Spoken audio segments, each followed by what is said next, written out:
जय हिंद दोस्तों। तो स्वागत है आप सभी का एक बार फिर से इको एडवेंचर पार्क माणा की गुफाओं के भाग 2 में। अगर आप सीधे ब्लॉग नंबर हमारे भाग 2 में आए हैं तो सबसे पहले आप भाग 1 देखिए तो आपको कनेक्टिविटी समझ में आएगी, और अगर आपने भाग 1 देखा है तो आपका स्वागत है भाग 2 में। तो दोस्तों अभी तक हम लोगों ने इको एडवेंचर पार्क माणा के जितने भी एडवेंचर ऑब्स्टिकल थे उसको हम लोगों ने देखा, जाना, समझा, और अब हम आपको लेके चल रहे हैं इनके गुफाओं की तरफ। इसके बारे में कुछ कहानियां हैं जिसके बारे में हम आपको बताना चाहेंगे। बताया जाता है कि भगवान राम और सीता का यहाँ पर विवाह हुआ था, जो कि यहाँ पे एक सीता मंडप बताया जाता है। तो हम इस कहानी को तो बिल्कुल नकार देंगे, क्योंकि हम सभी को पता है कि भगवान राम और सीता का विवाह जनकपुर मिथिला में हुआ था। और एक और इसके साथ कहानी जुड़ती है रावण और मंदोदरी की, उसके बारे में हम बात करेंगे। दोस्तों कई लोगों का मानना यह है कि मंदोदरी मध्य प्रदेश के मंदसौर राज्य की वो राजकुमारी थी और उनका विवाह रावण के साथ हुआ था। लेकिन कई लोगों का ये भी मानना है कि मंदोदरी राजस्थान के जयपुर के नज़दीक मंडौर की थी और वहाँ से उनका रावण के साथ विवाह हुआ था। अगर हम मध्य प्रदेश वाली बात को सही माने तो ये जगह यहाँ पर इसके लिए सही साबित होती है कि रावण और मंदोदरी का यहाँ पर विवाह हुआ था, क्योंकि ये विवाह मंडप है और यहाँ पे महादेव को ये समर्पित भी है। आप देखिए यहाँ पर कुछ विशेष लिखने का प्रयास किया गया है और इसको आज की डेट में पढ़ पाना मुश्किल है, लेकिन यहाँ पे अगर नाम, ललित, कुछ मंदिर, विश्वकर्मा। तो दोस्तों अब हम लोग गुफा के अंदर की तरफ प्रवेश करने वाले हैं। बच्चों को इंस्ट्रक्शन अभी से दिया जाता है कि साथ में रहें, कोई दूर दूर नहीं जाएगा, और ये पूरी फैमिली ट्रिप है तो पूरी फैमिली एक साथ। बिल्कुल हम लेफ्ट की तरफ जाएंगे, आप लोग चलो आगे आगे, मैं पीछे से कवर कर रहा हूँ, या तो फिर कैमरा किसी और को हैंडल करना पड़ेगा। और आप देख सकते हैं, और मैं इसमें थोड़ी सी लाइट जला देता हूँ ताकि चीज़ें क्लियर होती रहें।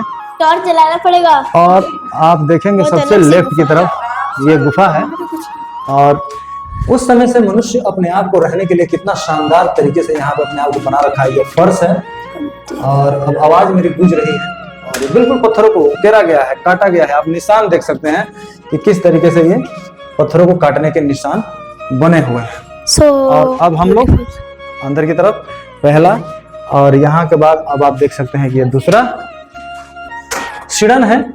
थोड़ी सी स्मेल भी आ रही है, लेकिन फिर भी बहुत अच्छे तरीके से इसको मेंटेन करने का प्रयास किया गया है। ये रहा दूसरा द्वार, और अब हम लोग बढ़ेंगे तीसरे द्वार की तरफ। हो सकता है कि थोड़ी लाइट वगैरह कम होने की वजह से बहुत अच्छे तरीके से आपको चीज़ें नहीं दिख पा रही हों, लेकिन ये देखिए आप तीसरा, इसी तरीके आप देखेंगे ये चौथा, ये चौथी गुफाएं हैं। और ये इसके बीच में आप देख सकते हैं कि ये बिल्कुल बरामदे टाइप का है, ये ओसारा जिसको पहले बोला जाता था।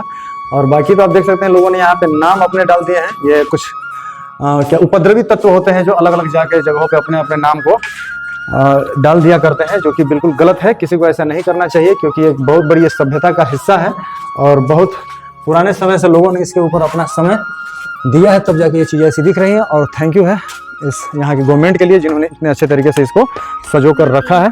उम्मीद कर रहे हैं कि बच्चे बहुत एंजॉय कर रहे होंगे, क्योंकि ये उस समय की चीज़ें हैं, क्योंकि जब मनुष्य फर्स्ट टाइम अपने लिए घरों का प्लान किया था कि घर कैसे बनाया जाए, तो उस समय उन्होंने जो है कि इसको तोड़ करके गुफाएं बनाई थी।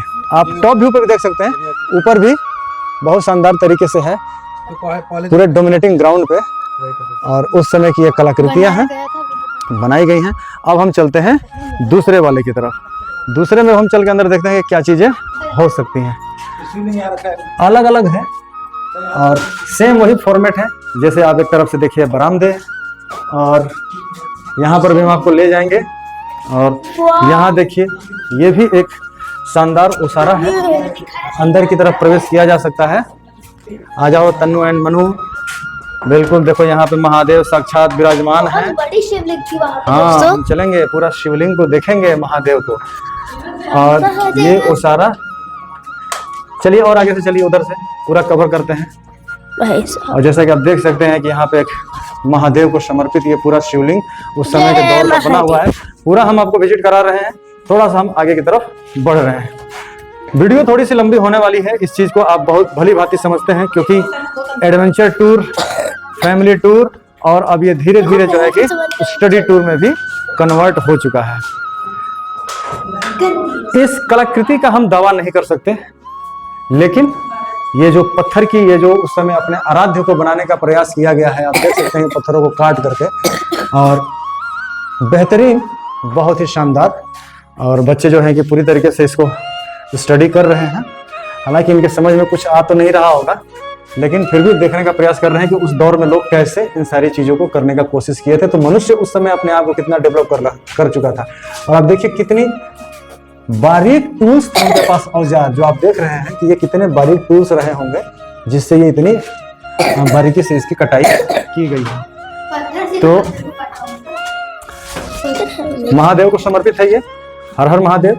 और इसके बारे में एक जिक्र, एक कहानी है जिसके बारे में हम आपसे बात करेंगे। बहुत सारी चीज़ों को हमने सर्च किया, कई सारे न्यूज़ चैनल्स वगैरह भी उन लोगों ने अपने यहाँ पे इसको डाल रखे हैं, तो उसके बारे में हम थोड़ा सा आपको जिक्र करके बताएंगे।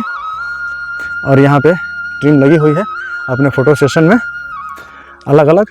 तो ये 2 अभी तक हमने विजिट किया, अब हम चल रहे हैं ये तीसरे मंडप की तरफ। सबको अलग अलग नाम से इसको जाना जाता है, और अब इसमें विजिट करते हैं। सेम वैसा ही है, बहुत ही शानदार। और जैसा कि हमने बताया था कि बरामदे वगैरह आप देख सकते हैं कि बच्चे वहाँ जा रहे हैं, और कलाकृतियों भी देख सकते हैं जो उस दौर की हैं, 7वीं 8वीं शताब्दी की। और जैसा कि हमने बात किया कि मौर्य वंश उस समय इन सारी चीज़ों को करता था, उसके बाद गुप्त वंश का काल आया। मैं ये दावा नहीं कर रहा हूँ कि ये उनके द्वारा किया गया है, लेकिन जब बात आती है सदी की कि ये 7वीं 8वीं शताब्दी का है, आप देख सकते हैं कि इसके अंदर और रूम के अंदर और रूम, आप देखिए गुफाओं के अंदर ये गुफाएं हैं, और ऊपर कुछ बंद है शायद। हाँ, ये बनाया गया है। और Tannu, how are you feeling? मेरे को बहुत अच्छा लग रहा है, पर बहुत अंधेरा भी है। हाँ, और ये यहाँ से लोग देखते थे। और आप देखिए इसमें, क्योंकि एक डोमिनेटिंग ग्राउंड है तो आपको जरूरत की और भी सारी चीजें चाहिए। तो आप देख सकते हैं कि इसमें एक पानी का सोर्स, हालांकि ये गुफा रही होगी, और इस गुफा में ये बिल्कुल पानी है। मैं तो डर ही गया, ये मेढक था, और पानी ऊपर से खैर कुछ भी हो सकता है इसके अंदर। और ये पानी यहाँ से इधर की तरफ और सीधे नीचे। बताया जाता है इस वाटर सोर्स के बारे में कि अभी तक ये पता नहीं चला कि ये पानी कहाँ से है, क्योंकि ये पानी का एक सोर्स दिख रहा है कि ऊपर से नीचे आते हुए वहां पर रोक दिया गया है, और एक पानी इस रूम के अंदर है। धीरे धीरे सारी चीजें आगे की तरफ बढ़ती हुई, और तनु ने काफी एक्सप्लोर किया है इसको।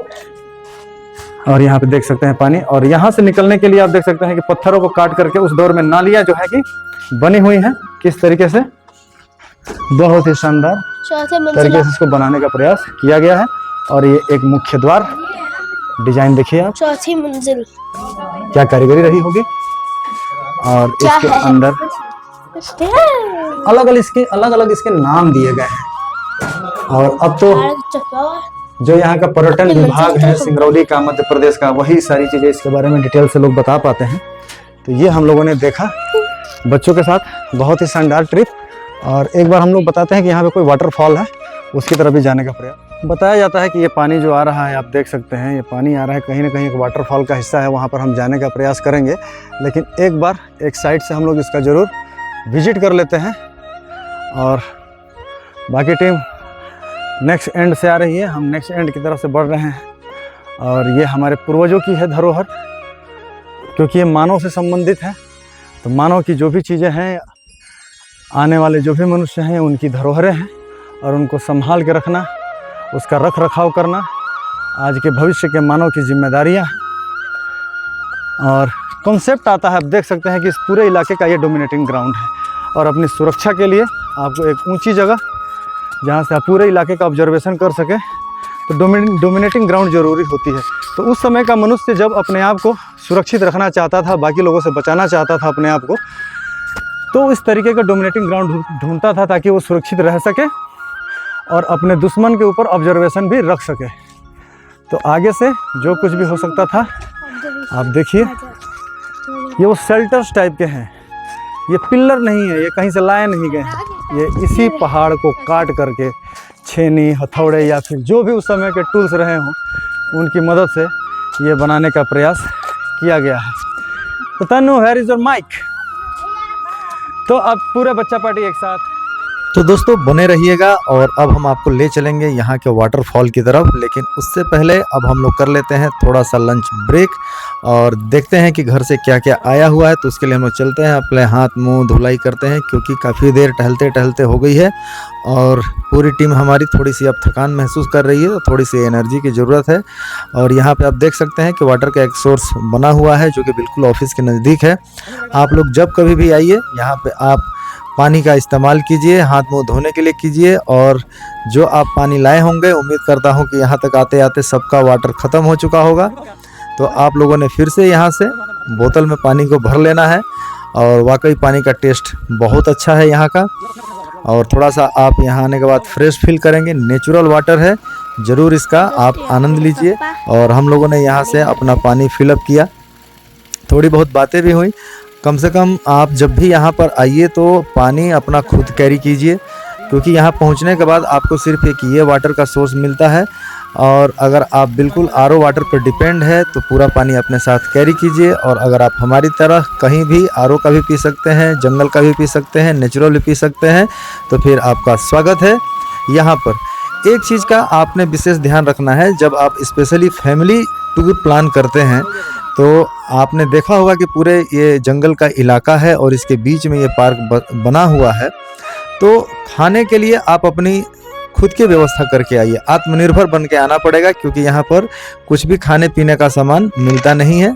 दो तरीके हैं, आप चाहें तो घर से इसको बना करके लाइए और चाहें तो आप यहाँ आकर भी बना सकते हैं। तो अब लंच के बाद हम लोग निकल रहे हैं आगे वाटरफॉल की तरफ विजिट करने के लिए। और उससे पहले थोड़ा खाना खा लिए हैं, तो थोड़ी सी मशक्क़त बच्चों के द्वारा की जा रही है ताकि खाना अपनी सही जगह पर पहुंच जाए। और इस पूरी प्रक्रिया को करने के बाद हम लोग निकलेंगे सीधे वाटरफॉल की तरफ। बहुत ही शानदार और ज़बरदस्त ये पूरी यात्रा होने वाली है, आप लोगों ने बने रहना है। और अभी तक आपने चैनल को सब्सक्राइब नहीं किया है तो प्लीज़ आप चैनल को सब्सक्राइब कर दीजिए, ताकि आपको नेक्स्ट वीडियो जब भी आती है आपको मिलती रहे। आपको मैं बता दूं कि हम भारत में अलग अलग जगह पे भ्रमण करने का मौका मिलता है और वहाँ के हम वीडियो अपने चैनल पर डालते रहते हैं। तो बने रहिए और अच्छा लगता है आप शेयर कीजिए। तो देखिए आपको इस पगडंडी को पकड़ करके, जैसे ही आप इस टायर वाले ऑब्स्टिकल के पास आते हैं, यहाँ से ठीक अपर की तरफ पगडंडी जाती है, उस पगडंडी को पकड़ के आपको फिर से ऊपर की तरफ जाना पड़ता है। और धीरे धीरे आप देखेंगे कितनी शानदार चोटियाँ पहाड़ों की है और इन वादियों में टहलने का मज़ा ही अलग है। पूरी तरीके से एक ट्रैकिंग टूर भी हो जाता है। आप देख सकते हैं ये कि पूरा टूर हमारा फैमिली प्लान और फैमिली ट्रिप जो है कि जो होना चाहिए एक वैसी ही बनाने का प्रयास किया जा रहा है। हम लोग आए यहाँ पे पार्क में, फिर एडवेंचर में गए, फिर स्टडी में गए और एक बार फिर से अपने एडवेंचर को और शानदार और ज़बरदस्त बनाने के लिए बढ़ते हुए ट्रैकिंग करते हुए ये पूरी टीम हमारी निकल रही है। सभी से आपको मैं इंट्रोड्यूस करा चुका हूँ। ये आयुष हैं, ये तनु हैं और ये पंकज भाई साहब, और इनके पीछे पलक, और ये आ रही हैं मनु, और इनके पीछे थी इनकी मम्मी। और देख सकते हैं अब ये जो आप झरना देख रहे हैं यही ये वाटर फॉल है और ये देख सकते हैं कितना शानदार और जबरदस्त है। अभी ये अक्टूबर से खत्म होकर नवंबर में हम लोग इन हो चुके हैं पूरी सारी एडवेंचर और इस समय का ये है और बच्चे काफी इसमें एंजॉय कर रहे हैं। आवाज देख सकते हैं धीरे धीरे झरने का आवाज पहुंच चुका है। तब हम खत्म करते हैं, मिलिए। नीचे की तरफ जाना पड़ता है और पार्क का फिर से अपर व्यू लेना पड़ता है। तो हम यहाँ पहुँचते हैं वाटरफॉल के तरफ। अभी महीना चल रहा है अक्टूबर नवंबर में हम लोग प्रवेश करने वाले हैं, तो पानी का बहाव थोड़ा सा कम हो गया है, जिसकी वजह से यहाँ पे फॉल थोड़ा कम नजर आ रहा है। ज़्यादातर बरसात का जब मौसम चलता है उस समय यहाँ पे बारिश बहुत ज़्यादा तेज़ी से गिरती है और यहाँ पे वाटर का कोई सोर्स नहीं है, तो पानी के लिए लोग यहाँ पे आके इस पानी, क्योंकि नेचुरल सोर्स है, इस पानी को ही पिया जा सकता है। हर चीज़ जब जंगल से आती है तो बहुत सारा चीज़ प्योर होकर आ जाता है, लेकिन हमें नहीं पता कि ये पानी ऊपर से किस तरीके से आ रहा है। आप देख सकते हैं कि लोगों ने यहाँ पे अपने उपद्रवी तत्वों को दिखाने का प्रयास किया है, अपने नाम लिखने का प्रयास किया है। नाम किसी के आज तक टिके नहीं है और ना किसी के टिकेंगे, क्योंकि 7वीं 6वीं 7वीं शताब्दी के भी नाम आज तक टिके नहीं। गुफाएं आज की डेट में कोई उनके बारे में नहीं जानता, सिर्फ आज नाम रह गया है कि 7वीं और 8वीं सदी के गुफाएं हैं। तो वो तो फिर भी एक शिला है, एक कल्पना है जिसको जमीन पर मनुष्यों के द्वारा उतारा गया है, लेकिन ये सारी चीजें उपद्रवियों का किया हुआ है, जो कि यहाँ के माहौल को बिल्कुल बेकार करता है। तो फिर से बहुत बहुत धन्यवाद आपका पूरा हमारी इस पूरी यात्रा में बने रहने के लिए। और इसके बाद हम आप लोगों को एक और पार्क विजिट कराएंगे, बहुत ही शानदार और जबरदस्त पार्क होने वाला है। वहाँ का सनसेट के साथ पूरा नाइट व्यू आपको शो कराएंगे, बिल्कुल बने रहिएगा। और बहुत ही शानदार सफर रहा। मिलते हैं फिर से एक और ब्लॉग में, एक और सफर में। तब के लिए धन्यवाद। जय हिंद।